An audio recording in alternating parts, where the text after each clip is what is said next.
The brightest you can have on a watercolor painting is the white of the paper. How can you paint very bright objects then and make them shine?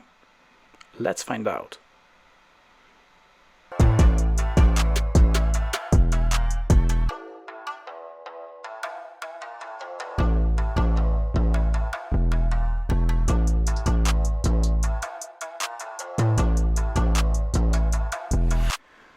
I've decided to paint a scene in the forest where the sun shines through the morning mist and all the forest trees and makes it look warm and nice. I saw a photo of a similar scene recently that inspired me, but all in all, I'm going to paint this from my memory without any specific reference. Let's get started. How does one paint shiny objects on the paper? Since bare paper is the brightest you can have on the painting, you should keep the objects that are supposed to be brightest completely untouched by any paint, or with only a little transparent tone applied that suggests the color of the brightest spot. Then all one needs to do is gradually paint everything else around the brightest spot darker and more saturated. My goal is to paint a misty sunshine in the background with the sun peeking from behind it. First, I have applied this light wet wash. It consists of the yellow tones to suggest a foggy sky and the bright warm green tones that form the forest ground highlights.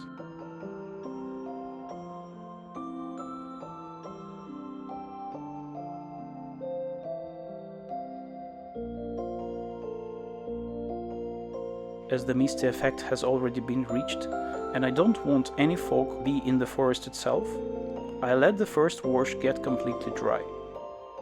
Now I need to build up my pine tree forest. I'm painting these lean and tall trunks with a mixture of cadmium red, burnt sienna and quinacridone gold. They are very light and translucent, and the closer to the sun I draw them, the more red I add.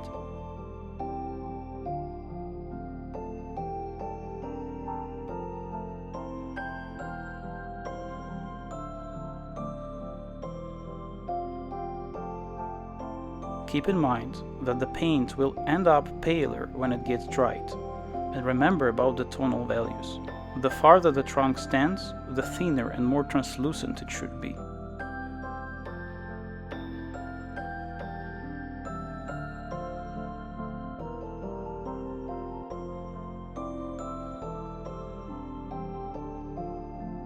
In comparison to the misty sky behind, both trunks and their foliage are darker, which makes them just silhouettes against the sky.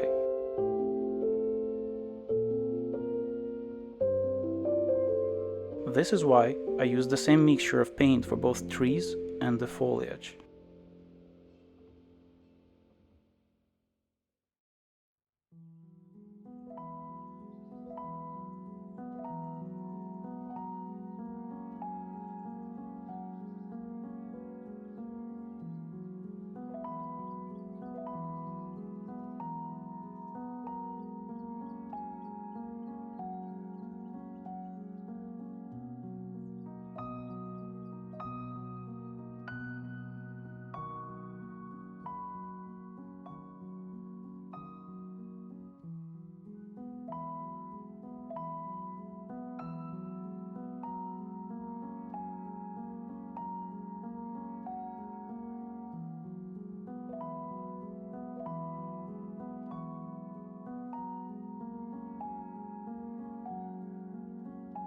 There is a small backrun on the green of what will become the ground, but I'm not worried. It will get easily fixed with layering paint on top of it later. See, it got away. I'm adding a forest road to the scene. It brings up the perspective and contributes to the scene nicely.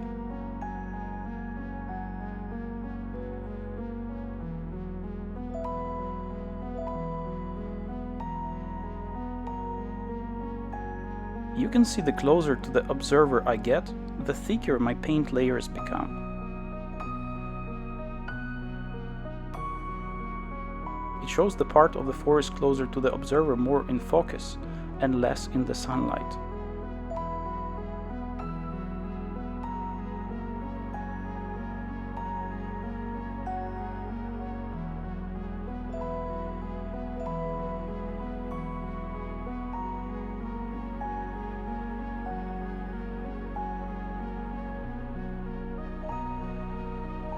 Now it's time to draw the tree trunks which are closer to the observer. They are also practically just vertical silhouettes, with an exception of a vague highlight in the direction of the sunlight.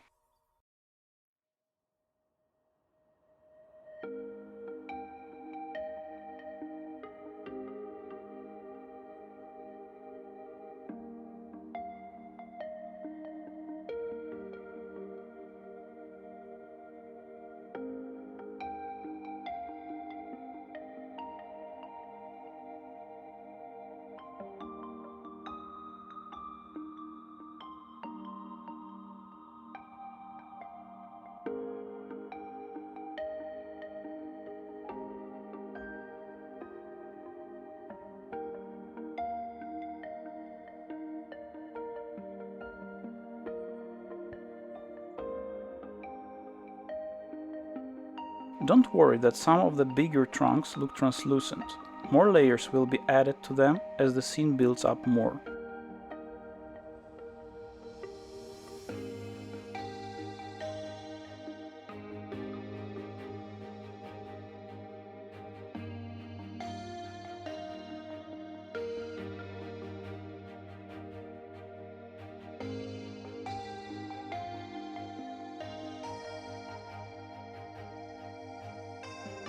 Adding more layers for shades and for accentuating the foreground.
I'm practically done, just few more details and little layers left.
And we're done. Time to get off the masking tape and admire what we've achieved.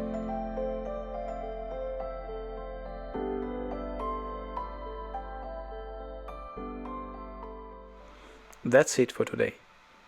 Hope you enjoyed it. See you next time.